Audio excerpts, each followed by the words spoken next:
Well, hello everyone, and welcome to another episode of Vine Panther Presents. Today, Chris and I shall be discussing The Shy, Season 4, Episode 8, titled Love Jones. And it was out, so this is all basically a love story. Everybody's trying to get their relationship together, trying to get their love back, trying to keep their love together. I want. What you think? What you think of the episode, Chris? Wasn't my favorite. One of the weakest things that I think they have in the show is some of these relationships. So when I saw the whole episode was that, I was like, okay.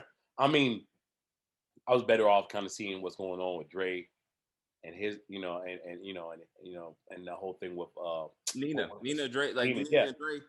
Yeah, I mean, I thought that was even better. You know what I mean? Because I want to see what happened there. Like, so I love Jones and homegirl cheated on her. I want to see that. I mean, obviously, we're going to get back to that. But all the relationships in this episode, it was all like, none of it really mattered. Like half of it was just all like teenage love shit. It's like if all you guys are watching, I mean, I don't know. There might be some exceptions because yes, you do have some teenage love where it's like it lasts to the end of time. But I gotta tell you, the majority of the time, the girl you were dating back in like you were 14, 15, or the boy you were dating at 14, 15 years old, you probably forgot the dude's name now. Like, come on, like this is like, I just thought this episode was just kind of pointless. I still don't know when we're going to get back to the whole police brutality thing, which was the beginning of the whole freaking season. You know what I mean? And it just turned into I don't know. I would have been okay without this episode, is basically what I'm trying to say. I mean, I did like that. And the one thing I did like was that Emmett finally told Tiffany, like, nah, I can't do this. We're done. I was like, about freaking time. Like, because it's clear that, that you weren't into it. But damn, Tiffany was like, I like my arrangement. Like, oh shit. She liked this other dick. All right, So that's gonna be some issues right there. I love that homeboy was like, nope, close that damn ring. I don't know. I mean, getting working, I guess that extra time working over at Smokies, which he stole. Worked out for. Let's not forget. Let's not forget. Never. We will never forget that. What we don't do is that would be on his tombstone. Like if he dies in the Shy, that would be on his tombstone. Saying son, husband, thief. Like it needs to be on there. It needs to be on there. It's funny you didn't list father. Oh shit! Because I forgot about it. I was like, exactly. So let's start with that. Let's start with Emmett and Tiffany, right? So I was one thing which I thought was kind of weird, I guess, that the whole let's have a Love Jones date with Tiffany would have meant more if this episode didn't start off with him having a Love Jones moment, you know what I'm saying, with his ex-girlfriend, like Keisha, right? Like, that doesn't make any sense. Like, we start off the thing with him like, hey, Keisha, Love Jones is on. Don't you remember that's our movie that we watched together? And I'm like, yeah, but you got a wife now. So how about you don't do that? Then he's also, now it's the movie that he shares with his actual wife, Tiffany. And writers, did you not think we're going to see these two scenes together? Also, let's remember when this show started, he was fucking both of them. Like, so he did a lot of sharing, right? So it took away from the sentimental moment that they were trying to have, this personal Tiffany Emmett moment, when you realize it's not just them. Like Emmett, like a lot of things Emmett had, his dick also, he shares it with a lot of women. You know what I'm saying? That's just how he gets around. Yeah. So that was the thing. I agree. I think Emmett was wrong to be like, now that he's decided that he's done fucking around, that Tiffany all of a sudden should be like, no, I don't care that Dante treats me well, that I'm happy with him. I still come home to you. Like Emmett's like, no. I mean it this time. I won't be fucking around anymore this time. And you need to listen because I've decided that now we can be a monogamous relationship. I'm like, fuck Emmett. Also, let's talk about the other Emmett in this situation, EJ. Everybody remember EJ? You know who you didn't see in this episode? EJ. When Emmett is sitting at home cussing out Tiffany for out there sucking off Dante, where is EJ? When Emmett is up the next morning making breakfast topless for Tiffany, Topless.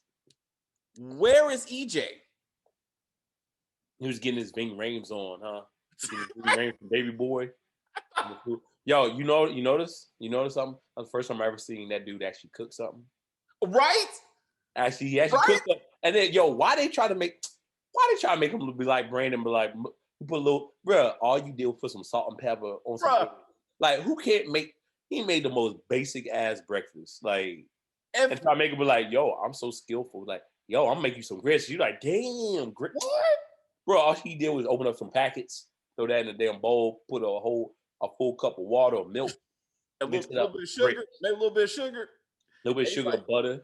Maybe throw a little bit of cheese, gets the little cheesy grits, throw a little some cheddar cheese, throw it in the microwave for like 2 minutes, grits. And she's like, damn. He's once again like, Emmett's got his shit together. Look, he's trying to cook. You know what he should have had his shit together is when EJ was sitting up there eating breakfast. Yeah. Because his mama just came home from sucking some dick, and his EJ is sitting up there getting breakfast from his dad, and he's being a father. That's what we should have saw. Nah, EJ getting like McDonald's, like on the way we're gonna stop at McDonald's. Right, but she don't even ask the question. Where's EJ? It's morning time. The sun is up, right? So you would think her little son. I mean, again, I'm not saying she shouldn't be out there getting her own thing, whatever. I'm saying, but you come home and acknowledge that you have a child. I'm about to say Keisha be asking more questions than she does. Be like, where's your son at? Right. Yeah. Like, hold up. Then they go out on a date, which is great. Which they should have did instead of going to a sex club like they did last episode. Like, this made a lot more sense than last episode. But I ask you again, who is taking care of EJ while they're out there getting their Love Jones on? Jada is going through cancer treatment, and Tiffany already said her family don't do shit for her and EJ. I'm gonna say Jada just being sick. I don't know. So where is EJ? Like, they're living their life like they're a single couple trying to keep their less than 1 year relationship together. I guess they gave Jada. I mean, no, I guess they give EJ, like, I guess they think EJ's much older, and they like pinned a little $20-$40 onto the wall, and then they put a little note set for pizza. You know what I mean? If like, they would have did that, at least they would have acknowledged he'd exist. Like, I mean, like, they didn't even acknowledge he existed in this episode. Also, nothing sums up Emmett better the fact that he's taking relationship advice from a 16-year-old. Let's remember. Oh, Pop, yeah. This man sat there and said, I need Papa to come in and help me deal with my grown-ass wife who's having sex with another man, because Papa's been there and done that, and he can give me some good relationship advice. I know, right? Like, I mean, no offense, Papa. Papa been in all in what, like one relationship. Now, obviously, he's expert. Like, that's where Emmett. At least they had Kevin say, "Aren't you a grown ass man in a relationship? Like, shouldn't you be doing you shit yourself?" And he's like, "Nah, bro. I need Papa." Don't say the name around me, Kevin. Hold up, we're gonna get to that. We'll get that. So I'm just like, Emmett ain't it. Once again, ladies and gentlemen. And I saw in the preview, I think in the preview, he's actually talking to his first baby mama. Yeah, his baby mom. Yep, I saw that too. Yep. Number one, where are them kids at? Where's the child support at? Then we can talk about Emmett being someone useful, right? But making some grits and some eggs and some burnt toast ain't it, right? I love how they zoomed in on the toast. You said, like, put the butter on there, like it's a science. And the bacon. Yo, you might as well put some PB and J and be like, yo, look at me spread this peanut butter. Like, yo, like, that definitely made me hungry. Like, okay. Like, but that's because Emmett don't do shit. So when you put someone who don't do shit, any basic stuff seems amazing. Like, that's what that is. And that's a damn shame. Right. All right. So next relationship, let's get into Papa. Papa and Maisha, the least favorite, one of the favorites. I said the most favorite of these teenage couples that we got to deal with. Mm-hmm. Papa throws a party for Maisha because she's a big deal now.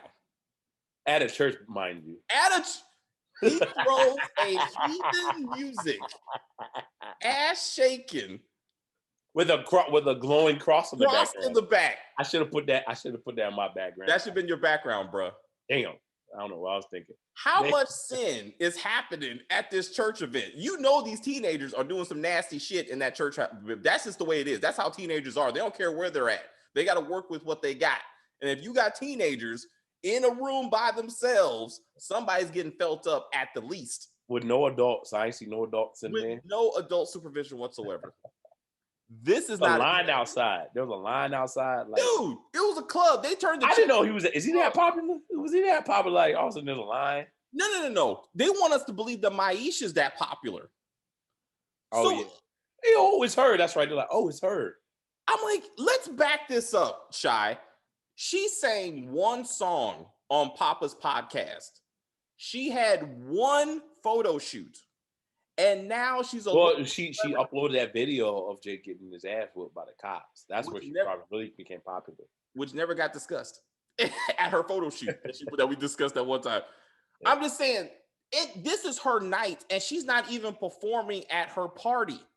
Like, you're missing opportunities to show us why she's even being showcased. Like, let her perform at her own party. Let them be like, oh, shit, we got the main event here. Papa introduces her. She gets up there, throws some bars out there. And people are like, yes, this is who we came to see. She signed some autographs or some shit. But as soon as she even takes the mic, they move to the next scene immediately.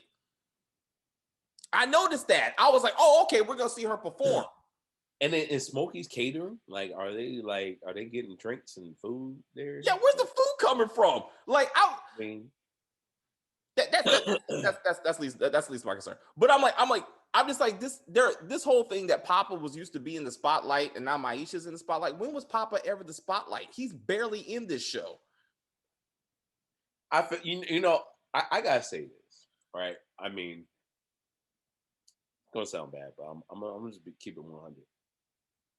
It is clear when you look at, especially this episode, that this was not written by a man. And what I mean by that is the way that these men were kind of treated in this episode. I'm just be real, like from both Kevin to Emmett and Papa, they were just some mark ass bitches. Like they were a bunch of punks. This does not happen in real life. Like the way that Kevin was so freaking thirsty at the homegirl, like, hey, I'm gonna leave a voicemail message in case you didn't get me like my last one, or like the way he was trying to talk to Jim, like we should still, nope, bruh.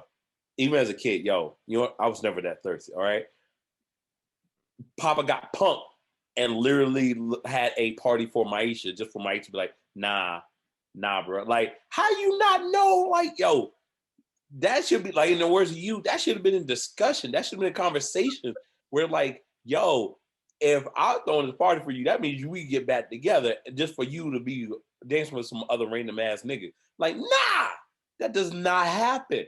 So, yo, there was no way this episode was written by a dude because a man would not let that happen. But like, if I would have saw this, I would have read that. I'm like, you want Kevin to say what and do?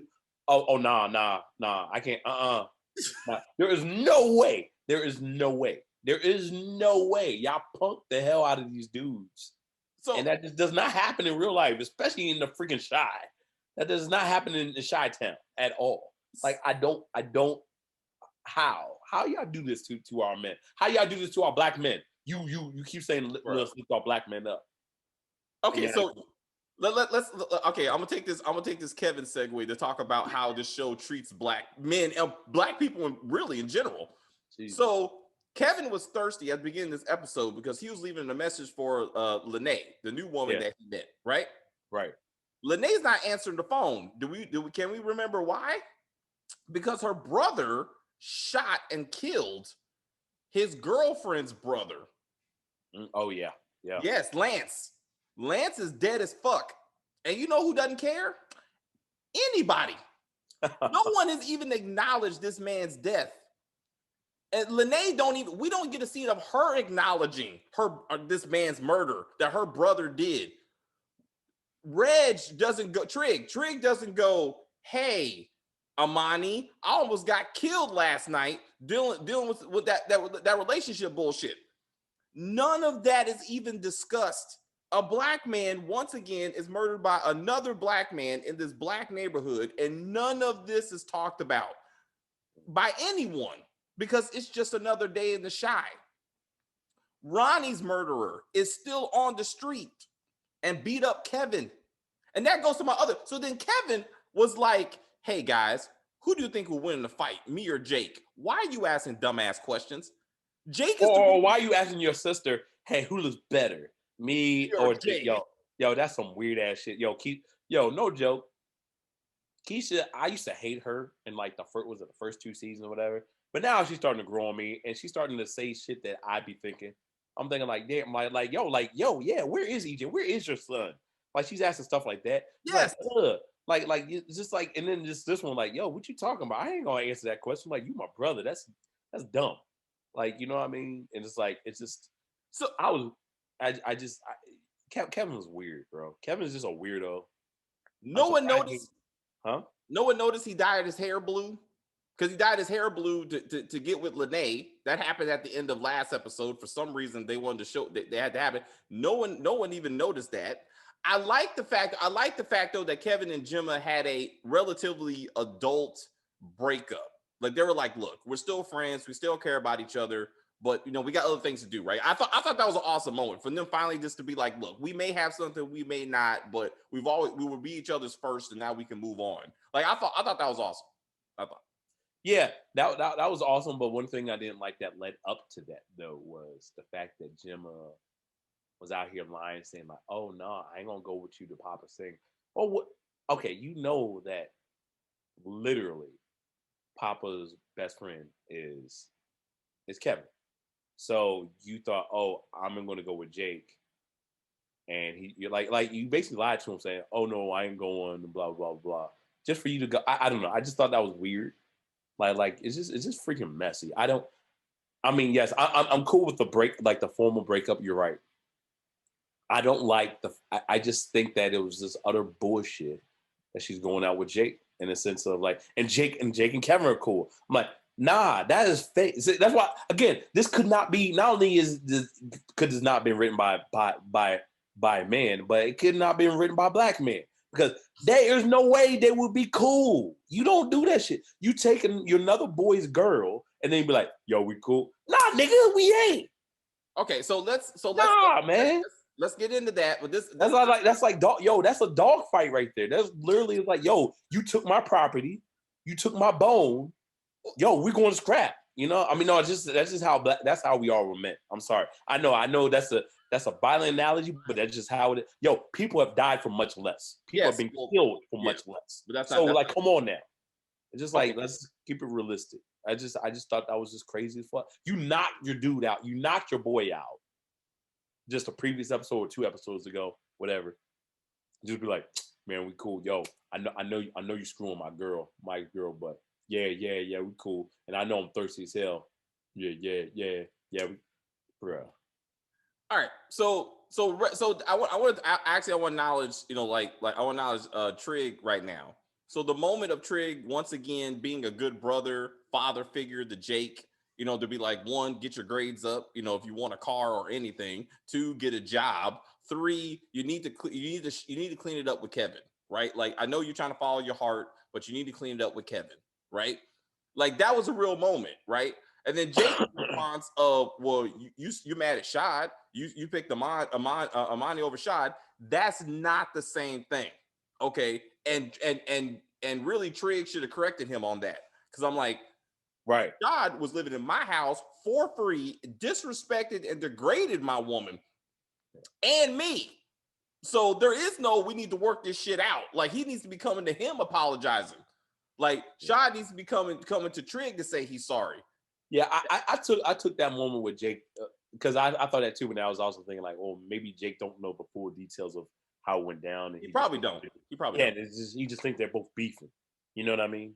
So maybe, so. But this would be a good moment to be like, hey, bro, it's not the same. Like, one, I'm a grown ass man. I got to do the grown ass man shit. But this is what happened. This is what's going on. Like, right. You stealing your friend's girl is not okay. Like, that's a whole different thing. But Gemma and Kevin had one of those season 3 moments when Kevin was like, you remember, like, again, when Gemma was like somebody and she was trying to uplift, the black men in her life, and she was giving him Black History moments last year, and Kevin was like, I'm gonna try to be my best, right? Then she went thug with Jake, and now she back to Kevin. When a woman says she doesn't want to be with you and you keep on trying to be with her, that's sexual harassment. And he's like, oh shit. That's right. I forgot about that. She was like, oh, like the more you know. Chivalry can also be considered stalking. That's right. Also, I do remember. Damn. Actually, I think I tried to forget that moment, but I forgot about that. I was like, where's this educated Gemma when she's smoking weed with Jake and got bitch written across her ass? Like, where's that? Right? Like, how about you look at yourself, girl? She's still there. She got the afro. She's still there somewhere. I'm just like, with Kevin, though, she wants to be like, Kevin, we got to be better with this. And Jake, she like, baby, I'm trying to be the thug that you want me to be. Also, Papa did look like a stalker. Like, he went from sensitive boyfriend to obsessive stalker. Like, this whole like cutting out pictures and shit and following like Maisha around, and she's like, no, like, Papa, like this ain't where I want to be right now. I'm exploring my options. I'm glad they gave her an option though, because as I was watching this episode and she was keep on shitting on Papa, I was about, and I felt bad about this. I was about to say she needs to stop acting like she got a whole lot of men lined up at her door. Like, she needs to be happy that a man loves her. Okay. And is trying to be with her. A man that actually treats her right, unlike Jake and Kevin. You know what I'm saying? But she actually, but anyway, then I like the fact that they acknowledged that Kevin, her and Kevin actually freaking went out. I like that. Yep. But the problem is they try to rewrite history, because she makes it seem like Kevin pursued her, and then she's like, no, you need to come correct if you want to be with me. She stalked him, beat him up, and bullied him into dating her. That's how that happened. And ain't that I find it funny that everyone that was talking to their ex, like I guess that was the thing too. I guess that was another thing, was like people, everyone we saw in here, like talking to their exes, they were all like really cordial. So it was like, which I found hilarious, that when early in the episode, Papa went to Maisha's house and Maisha closed the door on him. But then all of a sudden Kevin comes to the house, come right in. Like, you know what I mean? Same thing with Emmett. Emmett, when it comes like, you're talking to Tiffany, be like, yo, where you at? But before that, he's sitting on Keisha, be like, yo, Love Jones is on. Like, it's like, damn, like, actually, yo, it's like, y'all just been sweet on your folks, you know? Well, so, if anything, it's Keisha who should be treating Emmett like shit, because he was a horrible boyfriend with three other baby mamas. You know what I'm saying? So it's not Emmett who needs to get over the relationship. It's really Keisha, and that's another thing. So Keisha going out with Christian, right? Like, I love that, right? I love her trying to move on with an actual decent man. Mm-hmm. And this is where Kevin dropped knowledge on her when he was like, "You don't even know how to treat a good man," and that's absolutely correct. All right, because Emmett was a piece of shit, and she dated him and put up with his shit. Then she slept with the molester track coach and was doing all kinds of stuff to make him happy. Then she moved on to Nuck, who again was a gangster who ran a sex slave house, and she didn't have no problems with those relationships with those men. What was that line she said about I was in high school date? Well, she said some line. She was talking about Emmett. She was talking about my when I was 18, my ex was trying to fuck on me. She was talking about Emmett. She basically saying she was fucking. Oh, she wasn't talking about the track star. Oh, okay. No, she was talking about Emmett. But I'm like, Christian is trying to be good to you, but she don't know what a good relationship is. Like he's trying to treat you with respect, and she don't know what that is. Like, and I'm like, so when she's like, I'm not gonna check your phone, I trust you. You know the fuck you ain't gonna check my phone, because we ain't together, for one. You know what I'm saying? And my phone ain't got nothing to do with the fact of your mental issues right now. Like, he had to work way too hard to me to get Keisha to and I was like, I think for both of them. All right. So here's the deal about Christian, right? Yo, Christian, he's a better man than me in the sense that it's like, yo, I mean, here's the deal. She let's be real, she's damaged goods. She's damaged goods, and not I mean, yo, they need love too. They need love too, but I couldn't do that. I couldn't, like, especially if I knew the situation that she's been in. I'm like, okay, like she has a lot of stuff to work through. She needs to talk to a therapist, and I'll be a friend to her, but that's it. Like, there's like, you know what I mean? And that's it. So yes, Christian had to work that hard, right? I couldn't do that. I could not be in Chris's situation.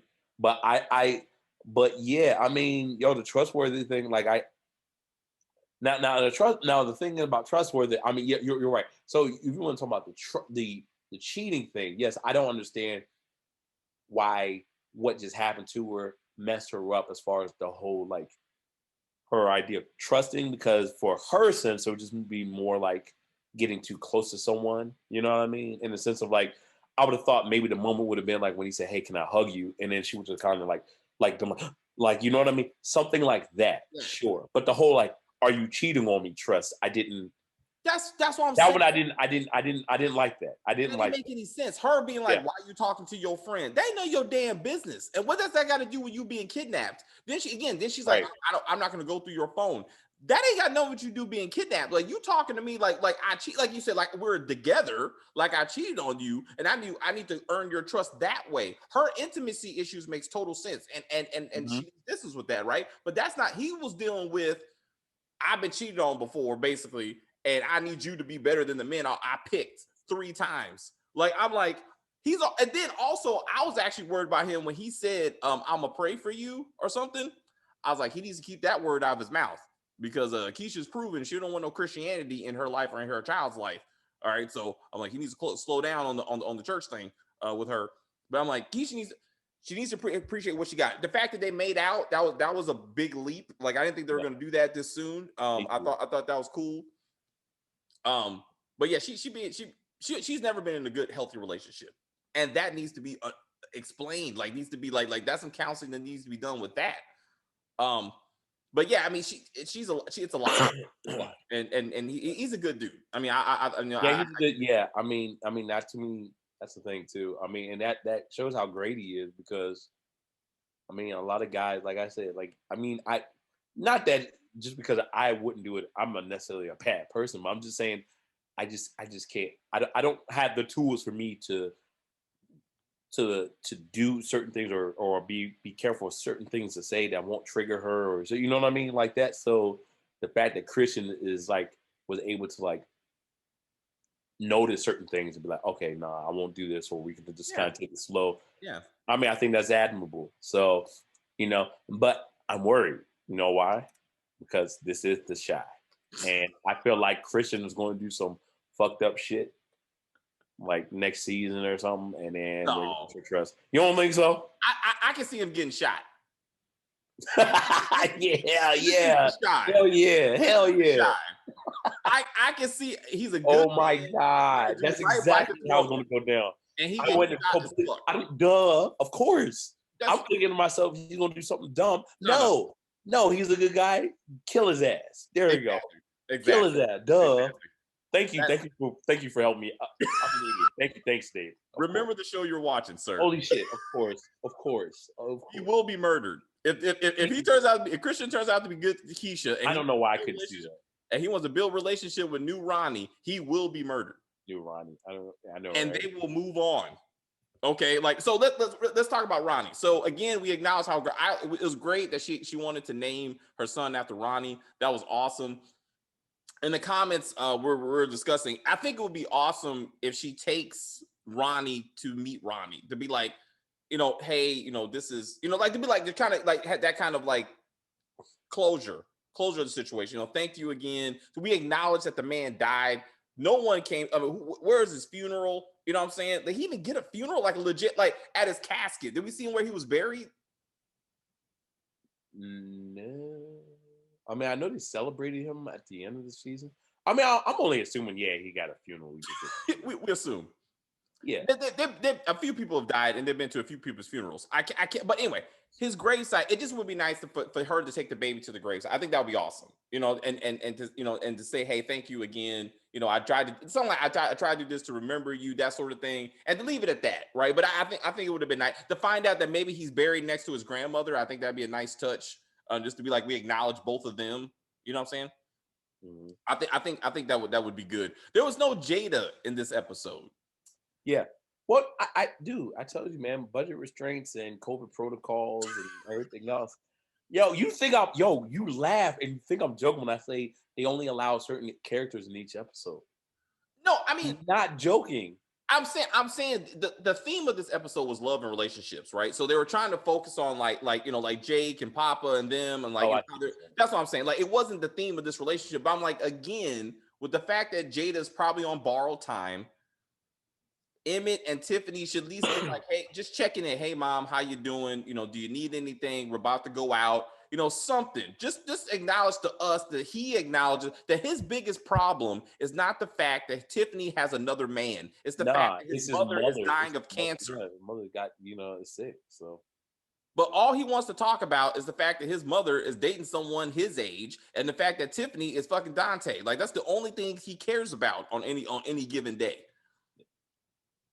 And I'm like, let's just again, but we need to light things up. We got to keep things moving. I get that, right? But I'm like, Tiffany, I keep on bringing up Trendy because I'm just really disappointed that the community doesn't acknowledge that Trendy was murdered. Lance was murdered last week, and this don't mean shit to anyone. You know what I'm saying? Like, is that gonna come back? Probably not. Fucking shy. And then Jada's just gonna end up dying. Bet. Episode's going to start and she's just going to be in the bed and she's going to drop dead and that's it. Oh yeah, well I think we already said. No, matter of fact, I'm surprised she survived this long. Yeah, you're right. Yeah, no, I mean I expected her to be dead last episode, really. But because her diagnosis went fast as fuck. She used to be like, I get checked every year. Then all of a sudden it's like, no, you got stage 4 cancer. Like, how did that happen? Like, it's a shot, man. I'm just saying. Just a fucking shot. Just yeah, bro. Yeah. I gotta say, I can't believe I'm sorry, I have to go back to this. Kevin, I can't. Why they do this to Kevin? Like I know Kevin, we saw it in the beginning of last season with him being like a little bit of a punk, a little bit of a jerk. But like, especially with this episode. He is a biatch. Like this was like, come on, man. I just no. So look, okay. This is why I disagree. Right? The writers are not letting Gemma remind herself and remind Kevin how Kevin treated her. Right? Like they're painting this picture that Kevin was good and attentive and good to Gemma. Then all of a sudden Jake came in and swept her off her feet. And I'm like, that's not the situation. Like Kevin systematically treated this girl like shit. Every time that she tried her best to just be good to him, you know what I'm saying? He verbally and physically pushed her away several times.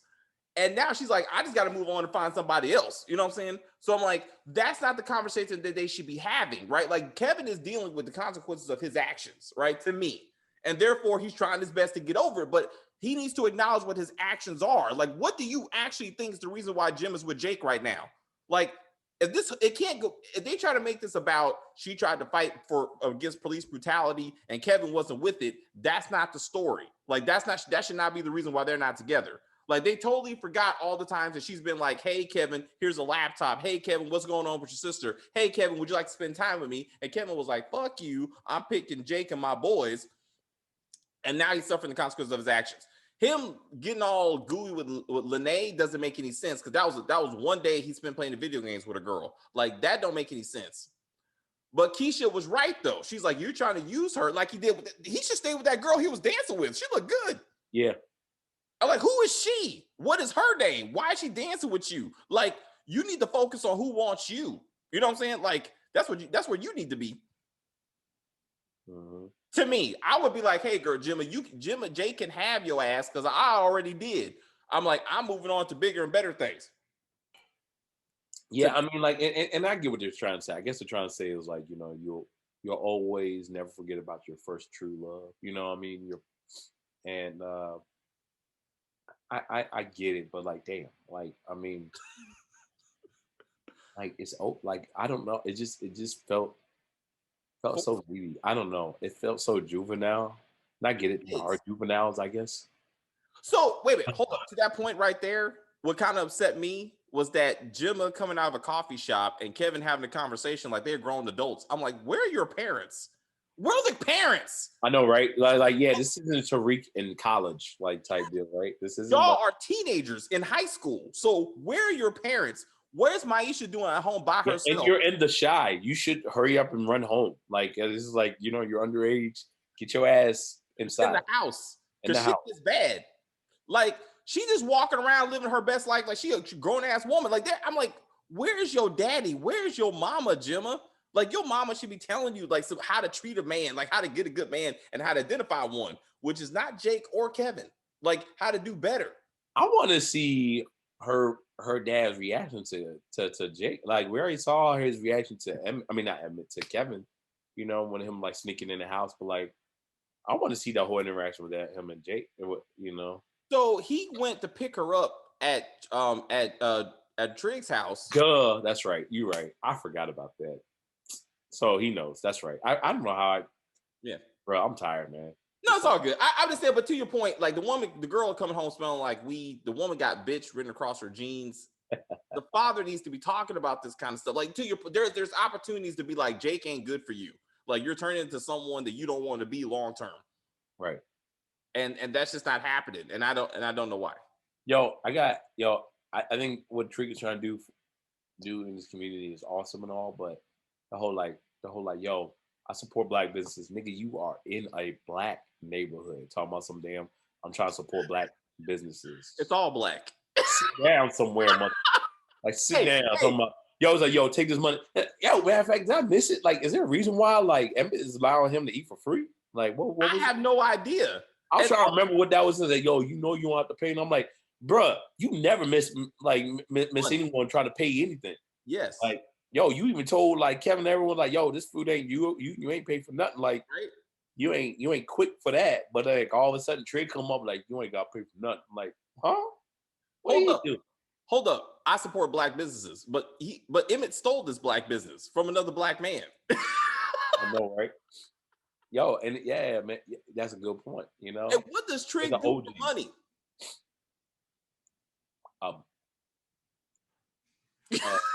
What does Trig do for money? I know, right? Like, yeah, we know Imani does hair, but right? What do you do, Trig? What do you do, Trig? What is your job? Because you haven't sold any drugs. You have not trafficked any women. You have not broken into any houses, which is everything the 63rd Street Mob did in seasons 1, 2, and 3. So what do you do with this gang you're supposed to be in charge of? Well, remember in that one episode when him and Jake went into that trap house and they found all that money in the walls? Was it that sufficient that they maybe not? Like, no, bro. Like, they're acting like he has some kind of steady income. I mean, I'm just like, what? I don't know what Nina does for a living, because every time I see her, she's in the day, she's at home drinking. So I don't know what she does for a living. I mean, Dre's at work. Oh yeah, Nina. Yeah, she's a stay home. Yeah, what is she? That's what I'm saying. Good point. Good freaking point. Even Keisha got a job. Like, I feel like got a job. What does her mom? But let's be real though. None of us knew what the hell Dre did until like 2 or 3 episodes ago, when like she said, "Hey, I do IT. I do IT." Well, no, she said last season. Yeah, but now she says she does like she mentors people or something like that. No. Her job is IT. As part of the whole self-policing thing, on a side thing, she was helping out with counseling. Like, she's qualified to do that shit, but that she ain't getting paid for that. That's a gotcha. Okay, yeah. Anyway, bro, Papa got a job. I mean, like, everybody got a job, but we don't know what the hell Nina does, except like you said, drink or Trig. Yeah, and Trig. What does Trig do for a living, ladies and gentlemen? Live off of Imani, yo. Imani, like, you be living off of Imani and shit. I was like, I don't even know what's happening right now. Like, I was very confused about this whole thing. But anyway, I mean, Trig is still a better role model than Emmett. Let's just acknowledge that. He's doing his best. That is probably why Emmett is telling Trig, you don't have to spend your money, because he knows he ain't got nothing. Because you ain't got no money. You know, he ain't got no money, so you know what I mean. Maybe you ain't got no job. Yeah, that's new Tommy, man. Trig is the new Tommy. You ain't got no job. Tommy, Trig, what do you do for man, you know what I do. It's like, wait. Tommy. Wait. I did like, again, to show that Trig is trying to be better. When he's like, Jake, what are you doing? I'm looking up a car. Well, how are you gonna pay for a car? You ain't got a job. And Jake is like, well, how did you get your car? Well, I stole my car, but I want you to be better than me. I do like that. I love that line. I don't know why. I stole. He said, I stole my, but he's honest, right? He's honest with his brother. It's like, you don't want to be like this. Like, you don't want to be me, right? And I'm like, and so again, it just further begs the question: what does he do for a living? Because I can't believe he's okay with running a mob or a gangster organization. That just doesn't make sense. I mean, yeah, I'm trying to think. Like, does Duda just give him a paycheck, or what? How's that work? And for what? Like, you got. I mean, anyway, we'll get to Duda and all that next episode. So we'll get the gangster mayor back, who's back. Surprised Duda don't just give him a new car. Well, nah. I guess he wants to do it the right way. No. He for some reason he always dotes on Jake. You know what I'm saying? Again, we need to find out that they're related somehow. That we just don't know that, because like, I don't know why. I still don't understand why he took a liking to Jake as much as he did. No, right? That's a lot. Yeah, they're doing too much with that. Yeah, he was like, I gotta take care of him. I gotta make sure he stays in school. I'm like, what is you and Jake relationship, bro? Like, tell me something.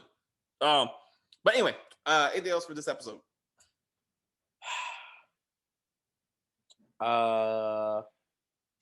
I guess I got to see if Love Jones is on Showtime, since I'm sorry, not Showtime, Star. But Star? No, Showtime. Sorry, I'm confusing my channel. Sorry. If it's available. Yeah, I mean, I guess Soul Food is on there. I did confirm Soul Food at the time they showed Soul Food on the Shy. Soul Food was on there. Now, okay. I guess if Love Jones is now on there. I get it. So another movie. Yo, are they going to do a bunch of Nia Long movies? I guess they're just going to do. Perhaps. I see. I maybe perhaps. That's Man is Next. You know, who knows? So real quick before I go, their trip to the music store, and unless maybe the new generation, I can't believe I'm saying this, but maybe the younger generation is doing this. But I'm like, why is there vinyl in there? Because Anita Baker was cassette CD generation. She wasn't like album generation. Like so I was like, why is everything in vinyl? And I'm like, why? That's coming back, man. That's actually no. It's a new thing where it's like big old records are coming back. Like, they're starting to create build store. I don't know if it's in a big fluctuation like you saw in the show necessarily. Yeah, but I'm starting to see. But yes, that's becoming a big popular thing to bring back. The vinyl, just like the fanny packs, all that. I remember one. Oh yeah, I was like, this don't. I'm like, to be accurate, you should be finding that stuff on CD at best. Like, I mean, maybe cassette, but where are you gonna play that thing on? Like, vinyl. I mean, yeah, no, vinyls is becoming. It's funny. Like, even if like for newer artists, you can find now they got ways you can actually get it on vinyl now too. Like, if you're trying to get like a new Gucci Mane, you can get on vinyl, which is kind of shocking. But you know how old trends start to slowly come back. So. Yeah. Surprisingly, this is one of them. I didn't think that would ever be something to come back. Like, I mean, I know back in the day, I think like my uncle and my mother, like they were trying to get it was like a record player / CD player thing on the side. So because they had old records, to your point, they had old vinyl stuff. Okay. So I knew that was a popular gift item like years ago, like more than a decade ago. Yeah, it has to be. But then apparently it's like becoming more and more now. So. All right. And Christian is the one who's going to be the frontier to bring it in. I guess Daryl was right. One day VHSs are coming back, 8-tracks are coming back. Daryl already brought in the earpiece. The earpiece. What is that, man? The big sweatsuits. But where the fuck is he and Dom at? I guess Lala is shooting BMF and stuff. That's right. So I mean, as an actor, she's just doing other shit. But I'm like, it doesn't make sense right now. Like, she should be in the show. But anyway, guys, that is it. Thank you guys very much for watching. If you're new to the channel, please subscribe to the channel. You can like on the video, comment on the video, share the video. Let us know what you think about The Shy. Are you interested to a season 5? Do you like where this is going? What do you want to see next? How do you want it to end? What kind of cliffhanger you think we're gonna have right now? 2 more episodes. 2 more episodes left. And we thank all of you for making us. Please stick with us. We got Power Book 3 coming soon. Today, Rise of Canaan, and what's going on with those teenage shenanigans in that series. But we will see you again.